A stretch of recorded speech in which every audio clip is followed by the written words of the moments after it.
Mr. Jerry Chukwueke joins us now. He is of the Presidential Campaign Committee on Contact and Mobilisation with the PDP. Thank you for coming on this morning. Thank you, Chamberlain. Thank you. Happy to be here.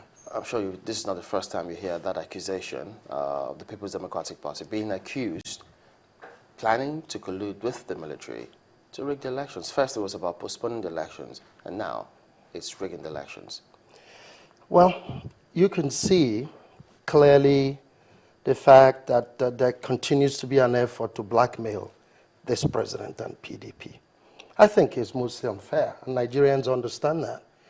A few days ago, we're told that the president, and this was all in the rumor-mongering business, that Mr. President was planning to remove Chairman Jega as chairman of INEC. You heard Mr. President last night. No such thing is happening. The military are people, as you know, both in Lagos State and in other states, where there are intelligence reports on security issues that may bother on breakdown of law and order, have assisted the police. I think we're making too much out of this, because this is clearly, in my view, another attempt to blackmail the PDP and this president. And we need to really focus on the issues. What are the issues today? First, we clearly understand the frustration of Nigerians. Nigerians are very frustrated. They worry about the issue of corruption and the perception thereof. They worry about insecurity. They are very worried about power supply. And they're worried about unemployment. These are valid concerns.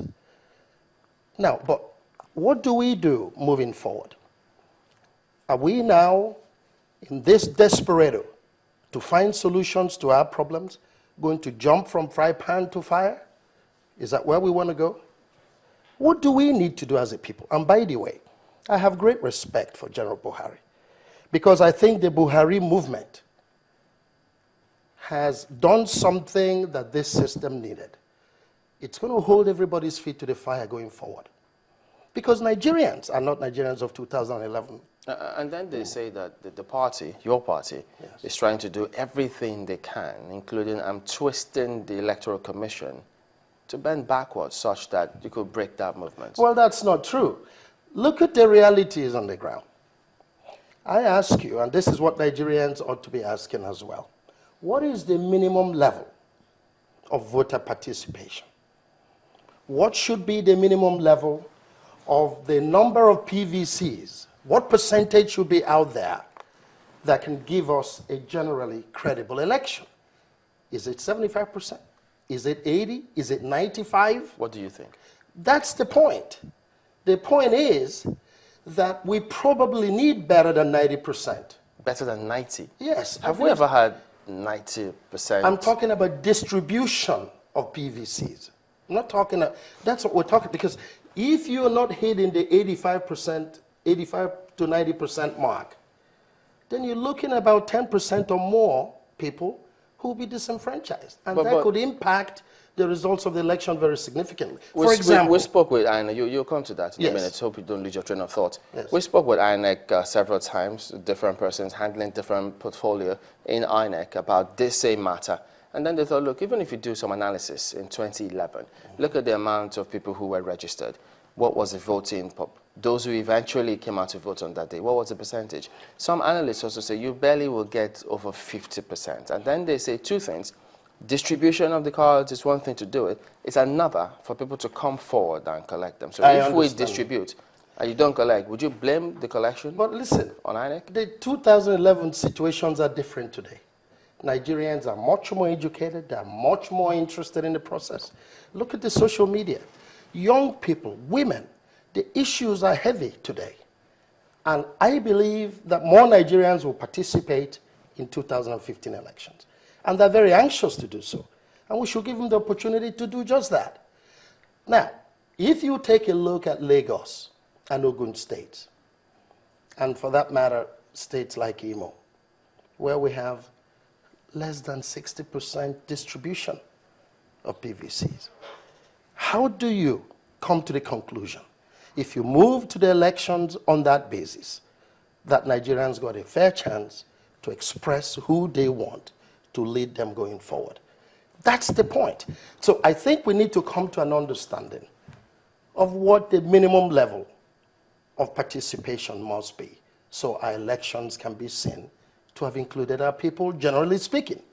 Because the issues are very important, very weighty issues for 2015. So, but here's the point I was making earlier. I think that the issue of corruption, and you heard Mr. President talk about it last night, has quite a bit to do with perception of it. Because the business of corruption is so pervasive and cuts across board. Do you blame Mr. President for the issues of corruption in the National Assembly? Do you blame him for the issues of corruption in the judiciary? What about the state governments and their respective legislative houses? What about them? And you can go on and on, including the private sector. We heard, I listened carefully to the Minister of Power yesterday, laboring to explain to Nigerians why each time we exceed 4,500 megawatts of power, the pipelines are sabotaged. We heard the argument. But I think going forward, what Nigerians want to hear is, what do we do to fix the problem? Are we going to succumb to saboteurs of pipelines and therefore not give Nigerians power? If I may comment here. Is that, so I think going forward, these issues that have now come to the forefront, and Nigerians are very concerned about, I believe Mr. President will address more effectively. Since you talked about the issue of corruption and the President's statement, he explained that he was quoting one of the past Chief Justice of the Federation, where he said, stealing is not corruption. But you see, the buck stops at the table of the President, especially at the federal level. And the concerns of Nigerians is the fact that nobody has been persecuted, whether for stealing or for the umbrella word corruption. So how would that happen? How would that be tackled? Well, and that's a question that keeps coming up. And the answer to that is, and there is no perfect answer, that this president believes in the rule of law, and that we must have sufficient prima facie to charge, prosecute, and do whatever. After all, if you look at some instances of allegations of corruption, some ministers have had to resign. And I'm not suggesting that they're being indicted in any particular ways.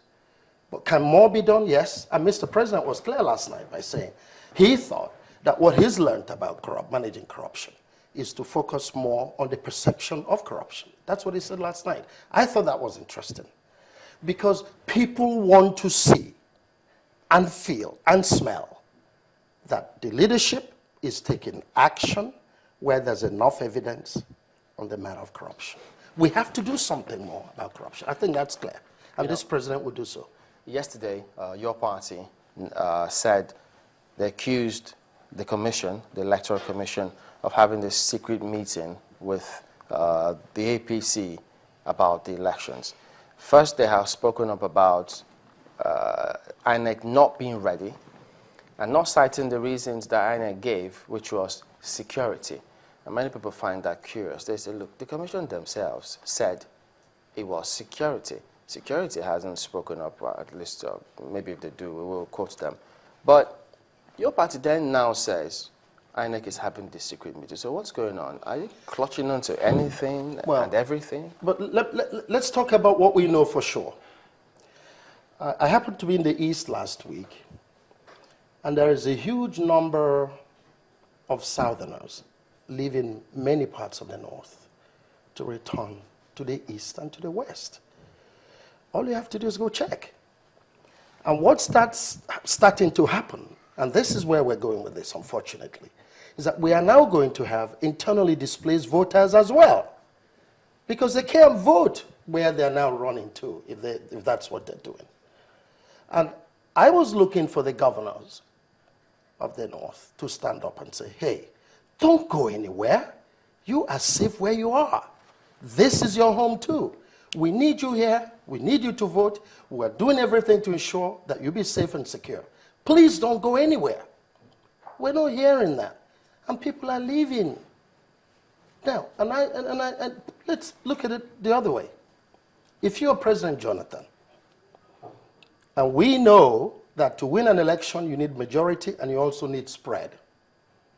And you have a situation where the reports show that many Southerners in many parts of the North are not getting PVCs at a proportionate level to other members of the community. To compound that, many of them are leaving town because they fear for their safety. That compounds the situation. But having said that, I think the important thing here is, and it's clear, that the security situation in the country, particularly in the Northeast, is such, more so now that the military, with the combined efforts of the international community, particularly those three countries of Chad, Niger, and Cameroon, have put together a multinational force to, at least from their own side of the borders, put pressure on Boko Haram, that the military is mobilized, and a lot of the equipment and tools are in, and they're going to make a big push to deal a decisive blow to insurgents in the Northeast. I think that must have its opportunity.